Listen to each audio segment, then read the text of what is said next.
Assalamualaikum warahmatullahi wabarakatuh. Selamat siang semuanya. Baik, hari ini saya berkesempatan untuk membuat video bagaimana cara mengikuti BIMTEK Guru Belajar Seri Asesmen Kompetensi Minimum. Izin memperkenalkan diri dulu sebelumnya. Nama saya Muhammad Rosyadi SPD, instansi SMA Negeri 2 Bayah.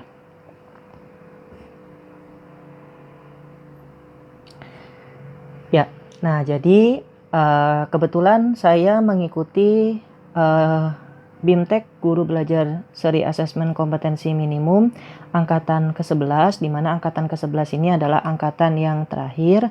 Nah, dari angkatan yang terakhir ini itu diberikan waktu. Nah, diberikan waktu dari tanggal 23 Februari tahun 2021 sampai dengan 27 Februari 2021. Nah, di sini kebetulan kemarin pada tanggal 5 Maret 2021 sekolah kami yaitu instansi SMA Negeri 2 Bayah kedatangan pengawas, di mana pengawas ini memberikan informasi penyuluhan tentang bagaimana nantinya kita, yaitu saya dan teman-teman para guru, khususnya dalam BIMTEK Guru Belajar Seri Asesmen Kompetensi Minimum. Nah, ini adalah hasil dari sosialisasi atau informasi yang diberikan oleh pengawas berkaitan dengan AKM. Nah, sekarang kita akan lihat, mau tahu sih apa itu asesmen kompetensi minimum. Apa itu asesmen nasional? Asesmen nasional adalah program penilaian terhadap mutu setiap sekolah, madrasah, dan program kesetaraan pada jenjang dasar dan menengah.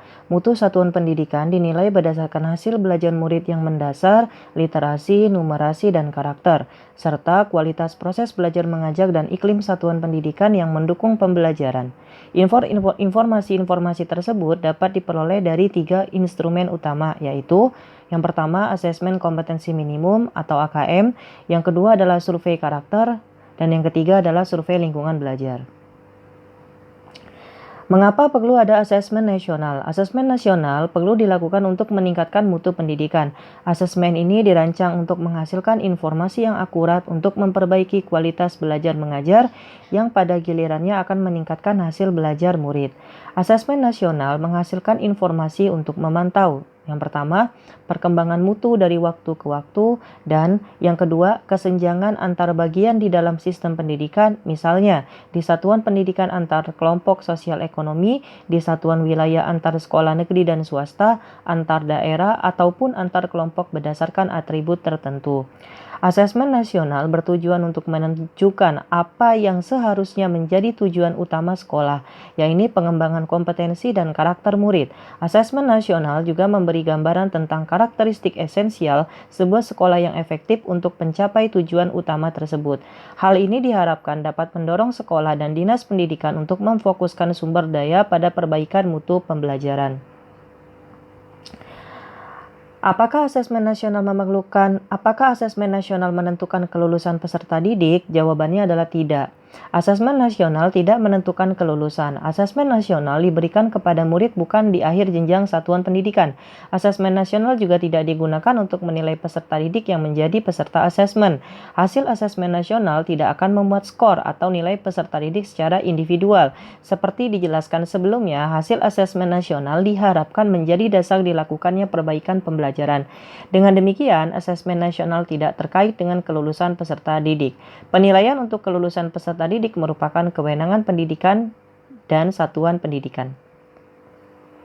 Siapa yang menjadi peserta asesmen nasional? Asesmen nasional akan diikuti oleh seluruh satuan pendidikan tingkat dasar dan menengah di Indonesia, termasuk satuan pendidikan kesetaraan. Pada tiap satuan pendidikan, asesmen akan dilakukan di tiap satuan pendidikan. Asesmen nasional akan diikuti oleh sebagian peserta didik kelas 5, kelas 7, dan kelas 11 yang dipilih secara acak oleh pemerintah. Untuk pendidikan kesetaraan, peserta asesmen nasional adalah peserta didik yang pada akhir jenjang yaitu kelas 6, program paket A, kelas 9, program paket B, kelas 12, program paket C yang telah memenuhi syarat. Asesmen nasional juga akan diikuti oleh guru dan kepala sekolah di setiap satuan pendidikan.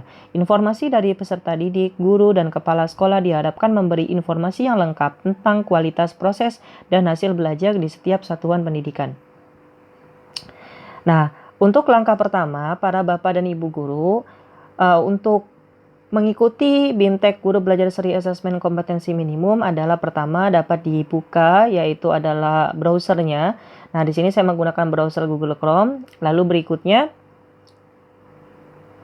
diketik di situ di bagian web search-nya, yaitu passport-gtk.belajarkemendikbud.go.id. Artinya apa? Artinya untuk mengikuti BIMTEK Guru Belajar Seri Asesmen Kompetensi Minimum ini, para guru-guru harus terdata di Dapodik. Nah, setelah itu kemudian nanti akan masuk ke portal layanan program GTK Kemendikbud. Di situ ada banyak sekali menu-menu. Nah, bagaimana kita tahu bahwa kita akan mengikuti BIMTEK seri AKM ini? Yang berikutnya adalah kita akan mengklik Guru Belajar dan Berbagi. Nah, di Guru Belajar dan Berbagi ini, untuk masuk ke seri AKM adalah kita akan klik kalimat di situ, Ayo Guru Belajar. Nah, lalu berikutnya sesudah masuk di Ayo Guru Belajar, nanti di situ ada 4 submenu lagi, maka nanti yang akan kita pilih menu seri asesmen kompetensi minimum. Nah, kemudian di seri asesmen kompetensi minimum ini, Bapak dan Ibu guru klik masuk. Nah, lalu nanti di sini silakan diisi URL untuk UKG gurunya dengan passwordnya untuk masuk ke dalam menu seri AKM-nya. Nah, ini adalah salah satu menu seri AKM yang saya punya, yaitu saya sendiri di instansi SMA Negeri 2 Baya. Nah, nanti klik yang mana? Nanti kita akan klik yang asesmen kompetensi minimum. Nah, kebetulan ini saya sudah menyelesaikan BIMTEK-nya dari tanggal 23 Februari sampai dengan 27 Februari dan saya angkatan 11. Jadi itu saja mungkin yang bisa saya sampaikan untuk pengimbasan tentang BIMTEK Guru Belajar Seri Asesmen Kompetensi Minimum. Saya tunggu partisipasi Bapak dan Ibu guru berikutnya untuk belajar di BIMTEK Guru Belajar Seri Asesmen Kompetensi Minimum berikutnya yang akan dilaksanakan oleh Kemendikbud nantinya. Sekian dari saya, kurang lebihnya mohon maaf. Assalamualaikum warahmatullahi wabarakatuh.